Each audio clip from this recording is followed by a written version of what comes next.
तो Manisha ji, linking law के बारे में आप क्या कहना चाहोगे? सर लिंकिंग लॉ का जो कंट्रीब्यूशन मेरे में रहा है वो डायग्रामेटिक नोट्स वाला रहा है सर। मतलब जब मेंस में मेरे को लिखना हो रहा था, मतलब रिवाइज करना होता था, तो मोस्टली मैं सर जो कीवर्ड्स होते थे उनको बना बना के लिखते जाती थी कि ये कीवर्ड्स तो मेरे आंसर में आने ही हैं। तो वो चीज सर मैंने लिंकिंग लॉ से सीखी है। क्या जी आप सर। रिकमेंड करते हो कि कैंडिडेट्स को लिंकिंग लॉ से, इस नई वाले मॉडर्न टेक्निक से पढ़ने से फायदा मिलता है, हाँ या ना? Leading question. जी सर, ये सर जो मॉडर्न टेक्निक है उससे फायदा तो होता है सर। काफी होता है, ओके। इजी हो जाता है सर थोड़ा सा रिवाइज करने में। Exactly exactly. जज साहिबा कह के ही पुकारेंगे तो ठीक रहेगा, वरना कंटेम्प्ट का मामला कब बन जाए पता नहीं चलेगा। नहीं अब इनको हम सर। स्टूडेंट नहीं कह पाएंगे, राइट मनीषा जी? नहीं नहीं सर, आपके लिए तो स्टूडेंट ही रहेंगे। मैं आप सभी को बताना चाहता हूँ कि जो किरदार अभी आपके सामने है ना, ये किनारे पर आके एक बार डूबा भी है, और इसी बार किनारे पे आके छलांग लगाई तो किनारे पे पहुंचा भी है ना? तो लाइफ के दोनों पड़ाव होता है, right Manisha ji? Teacher role play करता है जब थोड़ा सा मोटिवेशन हो जाए, कुछ ऐसा है कि हाँ अब वापस खड़े हो जाओ हाँ मनीषा जी। सर, करता तो है। तो फिर जी समय आ गया सर। है कि उसको क्या करना चाहिए, हम स्टूडेंट के हाँ। लिए लाइफ की छोटी सी लेकिन स्ट्रगलिंग कहानी को सुन के बाकी कैंडिडेट्स को इस बात की प्रेरणा जरूर मिलेगी कि एक लड़की जो इंटरव्यू तक पहुंच के रुक गई थी, हो सके तो अपने इन भोले भाले तंजुक सर को भूलिएगा मत, लिंकिंग लॉज को नहीं सर, भूलिएगा सब मत। नहीं नहीं सर। ऐसा नहीं है। Thank you so much.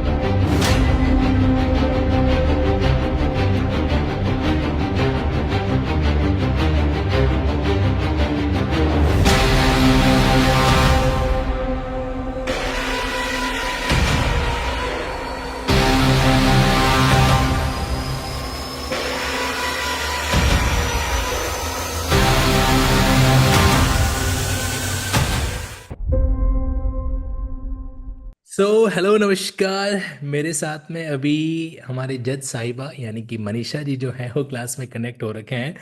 Manisha ji को अब हम जज साहिबा कह के ही पुकारेंगे तो ठीक रहेगा, वरना कंटेम्प्ट का मामला कब बन जाए पता नहीं चलेगा। नहीं अब इनको हम सर। स्टूडेंट नहीं कह पाएंगे, राइट मनीषा जी? नहीं नहीं सर, आपके लिए तो स्टूडेंट ही रहेंगे। मनीषा जी, मैं आपको है ना थोड़ा सा वापस फ्लैशबैक में लेके जा रहा हूँ। 2 दिन पहले रिजल्ट आया, जी ठीक है? जी। रिजल्ट आते ही फर्स्ट रिएक्शन आपका क्या था या किस तरीके से था, प्लीज एक्सप्लेन। मतलब वो सर मोमेंटम कैसा रहा था? यकीन, जी सर यकीन ही नहीं हो रहा था। सबसे पहले तो अपनी लिस्ट में नाम देख के, और उसके बाद जैसे ही कंफर्म करा तो मैंने बोला पापा को कि आप भी एक बार देख के मुझे बताओ मुझे कंफर्म है भरोसा या नहीं नहीं है। है। मुझे नहीं हो मैं रहा गलत देख रही हूँ। है। हाँ सर। सर वो ऐसा होता है कि अपना रोल नंबर ऐसा लगता है इमेजिनेशन टाइप ना, कि हाँ है या नहीं है, तो इसलिए पापा को बोल के कि उनसे कंफर्म कराया, तो उन्होंने कहा। फिर सबके फोन आने स्टार्ट हो गए, तो लगा कि हाँ हो हाँ, गया है ये फाइनली। ये ये एक अच्छी खत्म। बात है। मतलब जब सबके फोन आते तो लगता है कि हाँ भाई हमने कुछ अचीव कर लिया, इसीलिए फोन हाँ आ रहे हैं। हाँ सर। हाँ।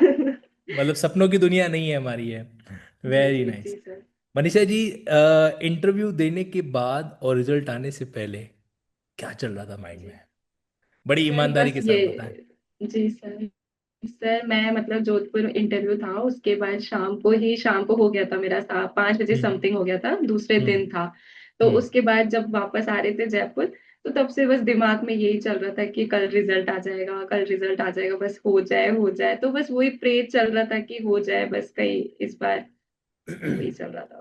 राइट मनीषा जी। मनीषा जी, हर इंसान का पढ़ने का एक अलग अप्रोच होता है ना? जी मतलब कि कोई अपने एफर्ट करता है तो रिजल्ट निकल पाता है, कई बार एफर्ट जो है वो रिजल्ट में कन्वर्ट तो नहीं होते, बट कहीं न कहीं हमारे लिए वो मायने रखते हैं, है ना?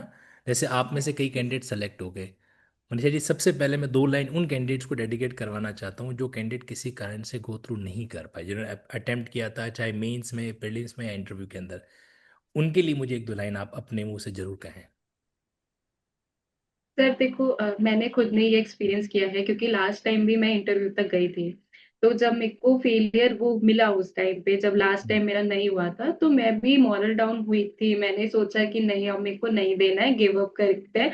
लिटिगेशन वगैरह में सोचा था। बट फिर सर वापस से मैंने कहा कि नहीं, मैंने सोच रखा है कि मुझे जुडिशियल ऑफिसर ही बनना था जब मैंने लॉ में एडमिशन लिया था। तो सर मुझे वो चीज हमेशा माइंड में रहती थी कि नहीं, अगर आपका एम है तो आप उस पर डेडिकेट होके रहो, आप कांस्टेंट रहो। आज नहीं तो कल आपको सफलता जरूर मिलेगी। Very true. सर मेहनत करते रहो। मैं आप सभी को बताना चाहता हूँ कि जो किरदार अभी आपके सामने है ना, ये किनारे पर आके एक बार डूबा भी है, और इसी बार किनारे पे आके छलांग लगाई तो किनारे पे पहुंचा भी है ना। तो लाइफ के दोनों पड़ाव होता है, राइट मनीषा जी, है ना। जी सर। तो कभी थोड़ा सा डाउन होता है, कभी थोड़ा प्लस होता है, लेकिन हमें जो है ना मैदान नहीं छोड़ना चाहिए। 100 बातों की एक बात। मनीषा जी, उस समय क्या कोई टीचर रोल प्ले करता है जब थोड़ा सा मोटिवेशन हो जाए, कुछ ऐसा है कि हाँ अब वापस खड़े हो जाओ हाँ मनीषा जी? सर, करता तो है। और सही मायनों में तो एक संघर्ष खत्म हुआ है, अब दूसरा संघर्ष शुरू होने वाला है। संघर्ष वाली। क्योंकि न्याय प्राप्त करने वाले जब न्याय के मंदिर पहुंचते हैं तो न्याय देने वाले की जी। जिम्मेदारी बढ़ जाती है ना। जी सर। तो भी बहुत कुछ होगा, एक अलग दुनिया का ट्रेनिंग एक्सपीरियंस रहने वाला है एक। अच्छा, अभी ये खुशी का एहसास जो होता है ना कि चलो भाई हम लाइफ में एटलीस्ट यहाँ तो पहुंच गए। जी तो सर। ये भी खुद अपने आप एक मोटिवेशनल फैक्टर होता है, करेक्ट, जी। कि वहां तक तो पहुंचना ही पहुंचना है। अब 3 फेज की बात करें, प्रीलिम्स, मेंस और इंटरव्यू। हम्म जी तो इंटरव्यू आपका कितने मिनट तक चला मनीषा जी? सर, मेरा 20-22 मिनट चला था 20-22 मिनट चला था। जी। ऑनरेबल तीनों जजेस वहां पे थे सामने, करेक्ट, जी। जी। है ना। जी और सवालों का मतलब फायरिंग कैसा हो रहा था? फायर क्रैकर्स चल रहे थे या थोड़ा सा? सर, स्टार्टिंग से ही सर स्टार्टिंग से ही रैपिड फायर स्टार्ट हो गया था, मतलब ओके। एंटर होने के बाद से ही। एंटर होने के बाद से किस तरह से सवाल, किस तरह के जी चल सर। रहे थे, मतलब थोड़ा आइडिया बताएं। सर स्टार्टिंग में तो ये वही पूछा गया था कि आपकी लॉ कंप्लीट हो गई है तो आपने 2-2.5 साल में क्या किया, और आप जुडिशियल ऑफिसर क्यों बनना चाहते हो, वहीं से स्टार्टिंग हुई थी। हम्म। और सर उसके जो कि बाद रिकरिंग मतलब जो, सवालों का पैटर्न भी रहता है, राइट, वही हाँ जी सर, तो उसके बाद ये था कि जो ऑनरेबल जस्टिस थे उन्होंने मतलब डायरेक्ट क्वेश्चनिंग स्टार्ट कर दी थी। सब्जेक्ट वगैरह तो नहीं पूछा था मेरे से कि आप किसको फेवरेटिज्म देना चाहोगे, तो सीधी क्वेश्चनिंग स्टार्ट हो गई थी कि, तो 1-to-1 चल रहा था स्टार्टिंग के 5-7 मिनट, तो मतलब बहुत ही ज्यादा रैपिड फायर था। फिर मतलब। सर थोड़ा सा गैप हुआ था, फिर जो ऑनरेबल जस्टिस सेकंड थे, मतलब जो दूसरे वाले थे, फिर उन्होंने कुछ कुछ क्वेश्चंस पूछे, थोड़ा डिस्कशन चला, फिर जो थर्ड थे फिर उन्होंने थोड़ा ऐसे चलता रहा। ओके, मतलब पहले 1 बाय 1 चला और फिर बाद रैंडमली फिर कोई भी इधर से पूछ रहे जी। हैं। अच्छा, आपको जब आपका इंटरव्यू यहाँ पे खत्म हुआ और जब आप जाने लगे थे, जी। तो जी थोड़ा कुछ सर। रियलाइज हुआ कि मतलब कि ठीक गया, नहीं गया, ऐसा मन मन क्या कह रहा था आपका उस समय? सर एक दो क्वेश्चन में बाहर आके ऐसे लग रहा था कि यहाँ पे ये बोल देना चाहिए था, तो हम्म। मतलब ऐसा लग भी रहा था कि शायद नेगेटिव ना चला गया हो, कुछ पॉजिटिव गया हो। तो चलता है सर, माइंड में थोड़ा आ जाता है कि यहाँ पे ये पॉइंट बोल देते, बाहर आके ऐसा लगता है। Correct, correct, correct. और मेंस की तैयारी के बारे में बताओ। मतलब जब मेंस का एग्जाम चल रहा था, सिनेरियो 2 दिन के अंदर 4 एग्जाम बैक टू बैक। जी। मतलब राजस्थान जी एक सर। ऐसा स्टेट है जो मेंटल के साथ साथ फिजिकल एग्जामिनेशन भी ले लेता है। हम्म जी। जी। सुबह 9 से 12 एक पेपर कंप्लीट हुआ, उसके बाद अगला पेपर आपके लिए तैयार था 3 से 5 के लिए। जी सर। आपका एग्जाम सेंटर कहाँ था? जयपुर ही था? सर जयपुरी था। हम्म और जब हम कभी ये इस तरीके से आप सब्जेक्ट को भी एक कॉन्सेप्ट को दूसरे कॉन्सेप्ट के साथ लिंक करना, ऑब्जर्व करना, क्या इस टेक्निक को भी आप इस्तेमाल करते थे अपनी पढ़ाई में? जी सर, मैंने आपकी वीडियो से ही ये सीखा था सर। मतलब जब मैं फाइनल ईयर में थी तो मुझे किसी ने रेफर किया था आपका चैनल, सर मैं बोलना नहीं चाहूंगी बट उन्होंने रेफर किया था, वहां से मैंने लिंकिंग सीखा था कि ऐसे चार्ट वगैरह होते हैं, तो वो चीज मेरे को बहुत हेल्प करी थी। ओके, ओके, ये बाकी मैंने। यूट्यूब के जो सेशंस थे, वो सब एक वेरी। क्लास जो थी सर खल्लास, वो इंटरव्यू के टाइम पे सर मैंने वही रिवाइज करी थी अभी। अच्छा, एक बात बताएं मनीषा जी, अगर जब तक आपको जुडिशियल एकेडमी से कॉल आता है, क्योंकि अभी 1-2 महीनों का टाइम पीरियड चलेगा, पुलिस वेरिफिकेशन भी टाइम पीरियड लेगा, हाँ और तब तक आपको जो कैंडिडेट्स प्रिपरेशन कर रहे हैं उनको कुछ गाइड करने का मौका मिले, तो क्या आप समय डेडिकेट करना चाहोगे? 15 मिनट, आधा घंटा, डेली बेसिस पे? जी सर, पढ़ाने का तो नहीं कहूँगा कोशिश इसको। करूंगी सर मेरी तरफ से। हाँ सर, मेरी तरफ से जितना होगा, जितनी नॉलेज मैंने कहते हैं ना गेन कि करी लाइफ है। में जो कुछ सीखा है तो हमें उसको क्या करना चाहिए? जी। वो पुरानी जी कहावत सर, है सरस्वती के डिस्ट्रीब्यूट ज्ञान तो की, है करना ना। चाहिए। हाँ, जी डिस्ट्रीब्यूट सर, करते रहना आपने ही चाहिए। बताया था सर। बताया था ना। तो फिर जी समय आ सर। गया है कि उसको क्या करना चाहिए हमें स्टूडेंट के हाँ। लिए डेडिकेट करना चाहिए, जो मतलब नोट्स है वगैरह वो सब यहीं पे रह जाएंगे। तो ऐसे पॉइंट ऑफ जी व्यू से सर। ज़रूरी है कि थोड़ा कुछ और करें। और एक सजेशन मेरी तरफ से भी है, जी कानून सर। बदलते जा रहे हैं, तो उसके अकॉर्डिंग खुद को अपडेट रखना बहुत ज़रूरी है। तो जज बनने जी के साथ साथ में अपना अपडेट रहने का जो आपका जो मेन फोर्ट है, यूएसपी है, कि जितना मैं मनीषा जी जी सर। को जानता हूँ, वो लीगल अपडेट रहने के मामले में कभी पीछे नहीं रहते, है ना। तो अपनी उस जी हैबिट सर। को आप बना के भी रखिएगा। राइट। मैं आप जी सभी को बताना चाहता हूँ कि मनीषा जी शुरू से ही जो है, चाहे लास्ट अटेम्प्ट के अंदर फेलियर रही हो, कैसे भी रहा हो, लेकिन अपना डेडिकेशन, अपना मोराल हमेशा मेंटेन करके चलते थे। एक रेगुलरिटी कह दीजिए, एक कंसिस्टेंसी कह दीजिए, उन्होंने शुरू से जो फॉलो कर रखी है। और शायद इसी का एक परिणाम है कि आज हमारे सामने जज साहिबा के रूप में मनीषा जी से हम रूबरू हो जो हो पा रहे हैं।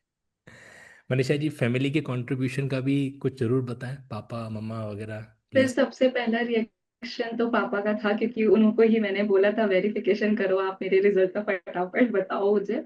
तो वो बहुत खुश हुए थे। उसके बाद मम्मी भाई भाई वगैरह जो भी थे फैमिली में, सब बहुत खुश हो रहे थे कि चलो हो गया फाइनली। और मनीषा जी, काफी एक भी लाइन पापा खुशियाँ के थी। लिए, एक लाइन पापा के लिए जो शायद आप उनसे फेस टू फेस ना कह पाए, लेकिन जब वो इस वीडियो को देखेंगे तो वो जरूर सुनेंगे, हाँ ये बात मेरी बिटिया ने मेरे लिए कही है। मतलब इमेजिन करो कि सर। सामने कैमरे पर जो है जी पापा सर। देख रहे हैं फ्यूचर के अंदर। तो अब उसके जी अकॉर्डिंग सर। कोई एक या लाइन मेरे पापा को डेडिकेट करते हुए प्लीज। सर उनका, वो कभी सर को ऊपर से भूल जाओ, सपोर्ट नहीं सर करते, को वो भूल कभी। जाओ, सर को भूल जाओ, सर ये वो लाइन कभी मतलब नहीं, कि हाँ जी। जी सर, मैं पापा के लिए यही बोलना चाहूंगी कि वो कभी दिखाते नहीं कि हम सपोर्ट कर रहे हैं, नहीं कर रहे। पर उनका जो पीछे का सपोर्ट होता है सर, वो कभी मॉरली आके हमको नहीं बोलेंगे कि आप है ना आगे करो, ये करो, वो करो। वो कहते हैं जो हमने तुम्हें छोड़ दिया है, तुम्हें जो करना है तुम करो, हमें पता है कि तुम सही रास्ते पे ही जाओगे। तो उनका जो पीछे का सपोर्ट होता है ना, वो हमेशा रहा है सर मेरे को। एग्जैक्टली ये जो हमेशा, एक मतलब वो लाइन कभी होती है, फ्रंटली आके नहीं बोलेंगे मुझे कि मैं देखो सपोर्ट करता हूँ या कुछ भी। बट वो पीछे से आके हमेशा बैकबोन की तरह रहता है। मतलब वो जो एक लाइन होती है कि हमें पता है तुम कुछ अच्छा ही अच्छा करोगे, तो ये लाइन बहुत मायने रख जाती है जी ना। सर। तो वाकई में छोटी छोटी चीजें मिलके जो है क्या करती है, बड़ी बड़ी सफलताओं को जन्म दे देती है। करेक्ट। जी। चलिए मनीषा जी, बहुत अच्छा लगा आपसे कनेक्ट करके। And thank you sir. Definitely आपकी इस लाइफ की छोटी सी लेकिन स्ट्रगलिंग कहानी को सुन के बाकी कैंडिडेट्स को इस बात की प्रेरणा जरूर मिलेगी कि एक लड़की जो एक बार इंटरव्यू तक पहुंच के रुक गई थी, वो वहां पे रुकी हुई नहीं रह गई, वो चलती रही, और शायद इसी का परिणाम रहा कि नेक्स्ट अटेम्प्ट के अंदर उन्होंने उसको गेट थ्रू करके दिखाया। Wish you very all the best Manisha ji. Thank you और सर। हो सके तो अपने इन भोले भाले तंजुक सर को भूलिएगा मत, लिंकिंग लॉस को नहीं सर, सब भूलिएगा। नहीं, नहीं सर ऐसा नहीं है। Thank you so much.